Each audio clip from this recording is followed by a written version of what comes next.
रीना अपनी पत्नी महेश और उसके दो छोटे छोटे बच्चों के साथ रहती थी।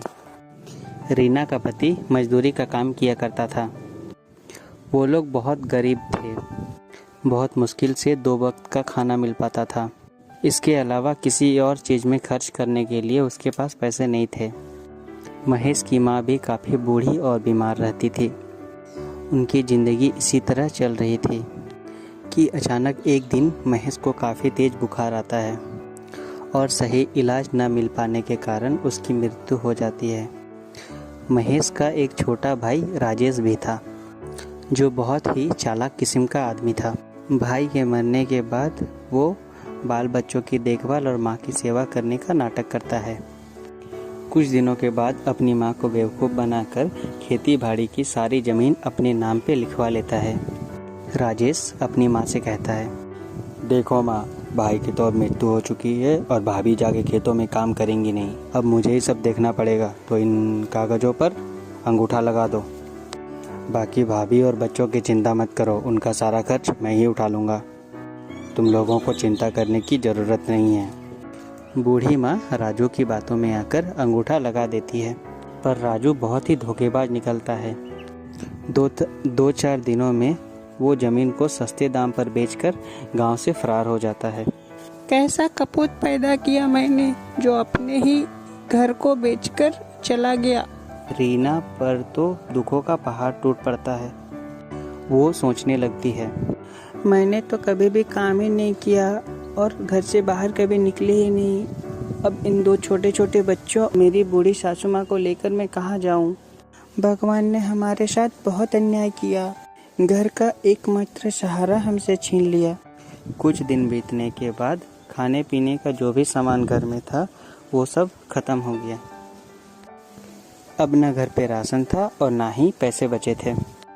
रीना अपनी सासू माँ से कहती है, माँ जी, जो पैसे जोड़े हुए थे वो सारे खत्म हो गए। कुछ दिन तो ऐसे चल गया, अब हम लोग क्या करेंगे। आस पड़ोस के लोग कुछ दिन तो उन लोगों की मदद करते हैं, पर धीरे धीरे सब लोग उन्हें उनके हाल पर छोड़ देते हैं। गीता अपनी बेटी से कहती है, बेटी, बस थोड़े से ही दाल और चावल बचे हुए हैं, जो बस आज का ही खाना बन पाएगा। से कुछ काम ढूंढने जाना पड़ेगा। मैं बहुत चिंतित हूँ कि मैं तुम लोगों को अकेला छोड़कर काम करने जाऊंगा। माँ जी भी तो बीमार रहती है, उन्हें किसके भरोसे छोड़कर जाऊंगी। आप चिंता बिल्कुल ना करें माँ, आप तो भगवान की इतनी पूजा करती हैं, वो जरूर आपकी मदद करेगा। हाँ बेटी, अब भगवान ही हमारी मदद कर सकते हैं। चलो अब खाना खा लेते हैं। बच्चों और सास का खाना खिलाने के बाद बस थोड़ा सा ही खाना उसके प्लेट में बचा। रीना जैसे ही खाना खाने बैठती है तो बाहर से आवाज़ आती है, क्या कोई घर पर है? इस भूखी बुढ़िया को भी खाना खिला दो।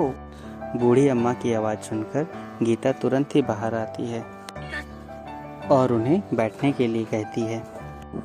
रीना जो अपने लिए खाना रखी थी वो बूढ़ी अम्मा को देने के लिए बाहर आती है। थोड़ा सा ही खाना बचा है मेरे घर में, आप इसे ही खा लीजिए और अपनी भूख शांत कर लीजिए। बूढ़ी अम्मा खाना खाते खाते गीता से पूछने लगती है, क्या हुआ बेटी, उदास क्यों है। रीना उसे सारी बात बताते हुए कहने लगती है कि किस तरह उसके पति के मरने के बाद घर का सारा भार उसके ऊपर आ गया और कमाई का कोई भी जरिया नहीं है। आज तो राशन भी खत्म हो गया है। मुझे समझ नहीं आ रहा है, मैं बच्चों को और बूढ़ी सास को छोड़कर कैसे जाऊंगी काम करने, और अगर काम नहीं किया तो इनके लिए खाना कहाँ से लाऊंगी। बूढ़ी अम्मा गीता की सारी बातें सुनकर उससे कहती है, बेटा, तुमने ये जो दाल चावल बनाए थे उसमें बहुत ही ज्यादा स्वाद था। तुम्हारे हाथ में बहुत ही स्वाद है। घर के बाहर तुम दाल चावल का ठेला क्यों नहीं लगा लेती। इससे तुम्हें घर छोड़कर कहीं जाना भी नहीं पड़ेगा और कमाई का जरिया भी मिल जाएगा। मैं तुम्हें एक नमक का पैकेट देता हूँ, ये एक जादुई नमक है। तुम अपने खाने में इसी पैकेट का नमक डालना, फिर देखना खाने का स्वाद।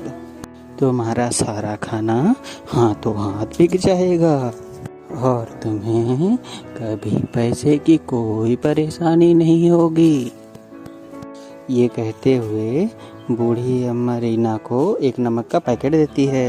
आपका बहुत बहुत शुक्रिया अम्मा जी, आपने तो मेरी प्रॉब्लम सॉल्व कर दी।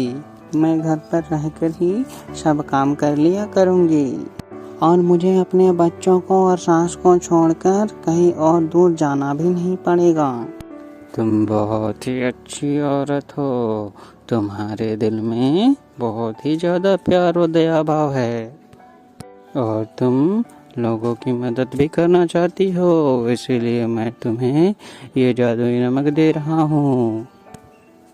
ये तुम्हारी बहुत ही मदद करेगा।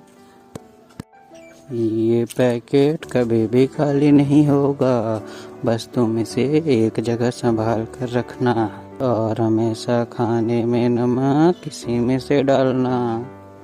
भगवान तुम्हारा भला करे। ये कहते हुए बूढ़ी अम्मा वहाँ से चली जाती है। रीना अगले ही दिन भगवान का नाम लेकर खाना बनाना शुरू करती है। पहले दिन वो दाल चावल ही बनाती है और उसमें वही जादुई नमक डालती है। वो अपने आसपास के सभी घरों में कहलवा देती है कि आज से वो दाल चावल बेचने का काम शुरू कर रही है। जिसे भी दाल चावल खानी हो वो उसे खरीद सकता है। पहले ही दिन बहुत सारे लोग गीता से दाल चावल खरीद कर खाते हैं, तो उसके दाल चावल के स्वाद से वो लोग बहुत ही ज़्यादा खुश होते हैं। रीना बहन, वाह क्या बात है, ये दाल चावल तो स्वादिष्ट हैं। हम भी रोज घर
पैसे बर्बाद कर दिए। ये खाना तो कोई जानवर भी नहीं खाएगा। लाओ हमारे पैसे वापस करो। सभी लोग झंटू को भला बुरा कहने लगते हैं और अपने पैसे वापस लेकर वहाँ से चले जाते हैं। वो बहुत दुखी होता है कि उसने तो पैसे उधार लेकर बहुत सारा खाना बना लिया था, परंतु सारा खाना बर्बाद हो गया। ऐसे में उसका बहुत ज़्यादा नुकसान हुआ। अगले दिन झंटू रोते हुए रीना से माफ़ी मांगने जाता है। वो समझ गया था कि एक भली औरत के साथ उसने ऐसा किया, इसीलिए भगवान ने उसके साथ ऐसा किया। वो रीना के आगे हाथ जोड़ते हुए कहता है, रीना बहन, मुझे माफ़ कर दो। मैंने तुम्हारी जादू नमक चोरी करके फ़ायदा कमाने की सोची, पर मैं भूल गया था कि जादुई चीज़ उसी व्यक्ति के यहाँ काम करती है जिसे वो दी जाती है। मैंने लालच में अंधा होकर तुम्हारा नमक चुरा लिया। मुझे माफ़ कर दो और मुझे अपने पास दोबारा काम पर रख लो। मैंने तुम्हारे यहाँ नौकरी छोड़कर बहुत ही बुरा काम किया। मेरे छोटे छोटे बच्चे भूखे मर जाएंगे। मुझ पर दया करो। मैं आइंदा कभी भी तुम्हें शिकायत का मौका नहीं दूंगा।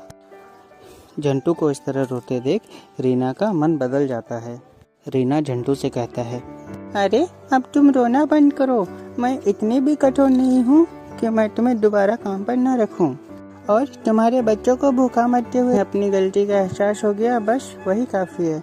पर आगे से हमेशा ये बात याद रखना कि किसी दूसरे की चीज़ पर अपनी नीयत खराब मत करना, क्योंकि चोरी की चीज़ कभी तुम्हें अच्छा फल नहीं देगी, बल्कि उसके दुष्परिणाम ही तुम्हें भुगतने पड़ेंगे।